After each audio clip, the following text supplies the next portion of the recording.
toothbrush ko ha. Ang toothbrush ko. Wala na ako naligo. Nanimaho pa kong efficacent gikan sa masahe kagabi. Tapos, isa lang kabuok medyas ang ako ang nabira. Ingana ka sa'yo ang inyong event. Mga kaibigan, pakinggan natin kasi Manchika, parang nag-announce si VP Sara na parang tatakbo siya dito eh. No, so pakinggan niyo yung buong video. No, kasi nabanggit niya dito yung chance na tatakbo na siya. Pakinggan natin. First off, I'd like to thank the organizers, on any Sunday Riders, and to our partners, the Orangutri Triathlon Team. Congratulations sa inyong tanan mga organizers for keeping the spirit of bringing former President Rodrigo Duterte back home in the Philippines safely. For keeping the spirit alive. Thank you very much. And of course, I would like to thank the participants to this fun run.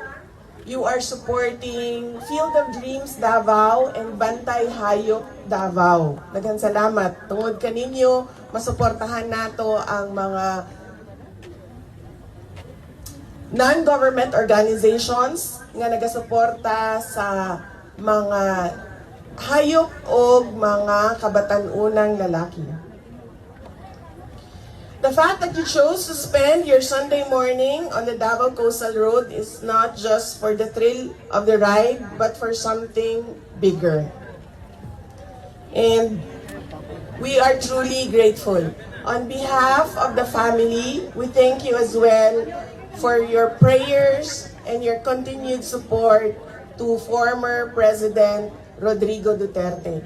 Daghanang nangutana kagabi kung tinuod ba tong nakita siyang unconscious sa iyahang room, dili to tinuod o walay nahitabo nga ingato.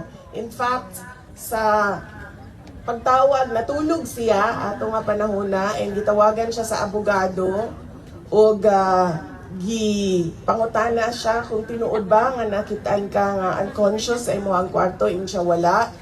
And maybe it was just a prank by many of my supporters.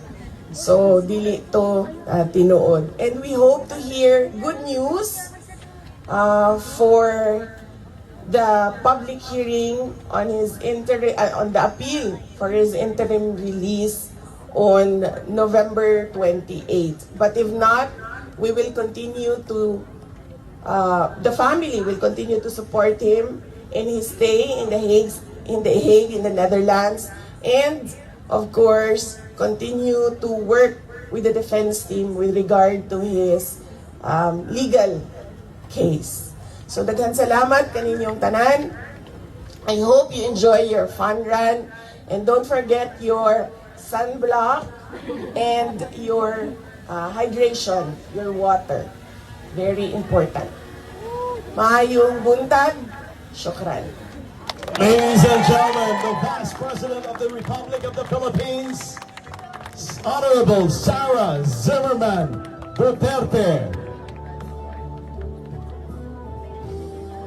Ayan po. And our Vice President will do the honor of pushing the button for our 3K runners, ladies and gentlemen. How about that? No? Yun. Tatakbo pala sa marathon. No? Triggered agad yung mga kakamping eh.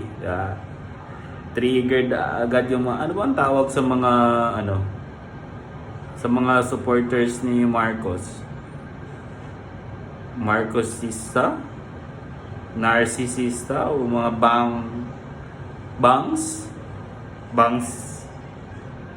bangsista?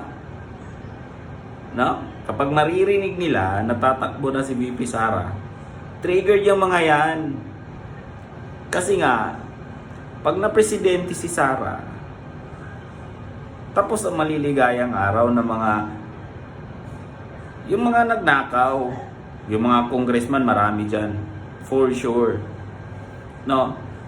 Ang mga ginagawa kasi ni Marcos ngayon, no, kahit yung pag sabihin na natin na hindi siya kasali doon sa pagnanakaw ni Saldico at ni Romualdez. Pero that is a grave negligence of duty. No, kasi hinayaan niya eh. That is a culpable violation of the Constitution. That is a very, very impeachable offense. No? And that is also considered as graft in corruption. Kasi you are accomplice to the crime eh. No? Hinayaan mo eh. Yun eh kung hindi siya kasali. Pero syempre, yung mga congressman, no, yung mga representatives, hindi siya i-impeach.